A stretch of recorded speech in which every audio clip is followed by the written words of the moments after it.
Christ is risen.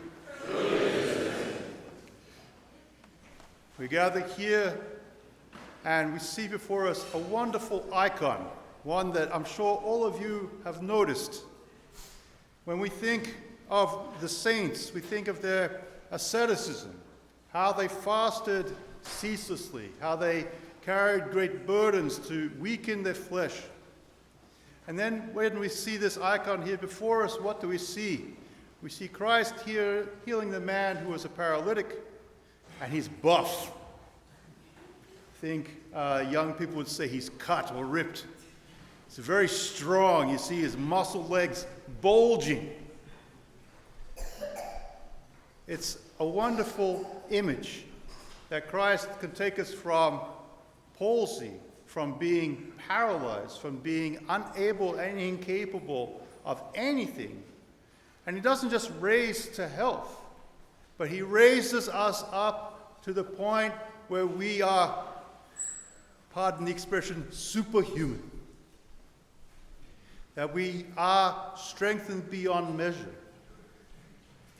We ask God for help, and we come just a little bit closer to him in doing so, and God walks that extra mile or two to get to us because we're so far away.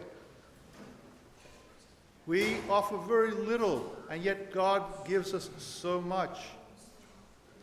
Now, in this time, we constantly are seeing on the news, amongst discussions with our co-workers, with our friends, with our family, the world is in great distress.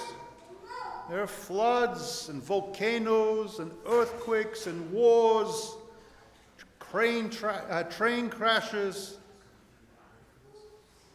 and we feel a little bit scared, feel a little bit helpless about what's going to happen. But we can be strengthened with the thought that where God wills, the natural order is overturned.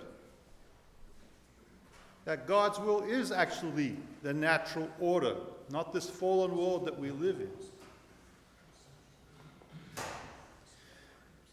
Think about the paralytic.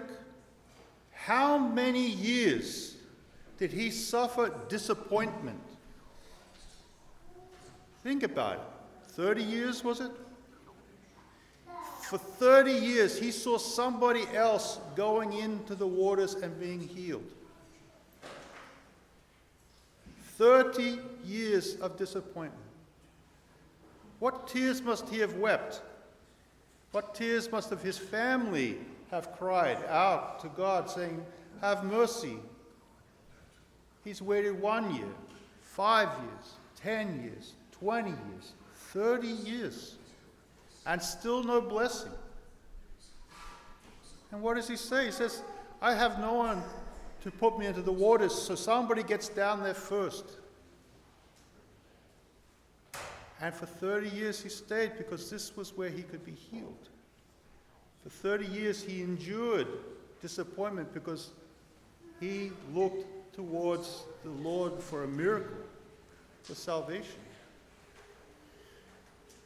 We look at the world and we see many problems. And I don't think God is going to make us wait for 30 years. But we have to have that same strong hope that God will rescue us, because we see that he's done it for others. We see that he's done it for our friends and families who were sick, prayed, and were healed. We've seen miracles, miraculous icons. We've seen the incorrupt relics of saints. We felt it in our hearts when we feel the presence of God, that quiet fire. It's indescribable. It's not fire, it's not light, it's something else. That God is with us. That God earnestly wants us to be saved. So whether our cross, the cross that Christ told us, pick up your cross, deny yourself and follow me, is a very heavy one and we only have a short journey, or it's a longer one because it's a little lighter, or any other combination, God is with us. We celebrated Pascha. We still have the lights up. Christ is risen. It's always a wonderful thing. As a priest comes into a darkened church, he sees that glowing sign reminding us that this is the time of the resurrection. God is with us. He didn't leave us. So, no matter how concerned you are about what's going on in the world, no matter how powerless and helpless and paralyzed we feel, because we have no ability to influence governments, to bring peace to nations, to stop floods and earthquakes and volcanoes. But we ask God in patience and humility, and he'll send us power that is indeed superhuman. Amen. The grace of the Lord be upon you through his grace and love for mankind, always, now, and ever, and unto the age.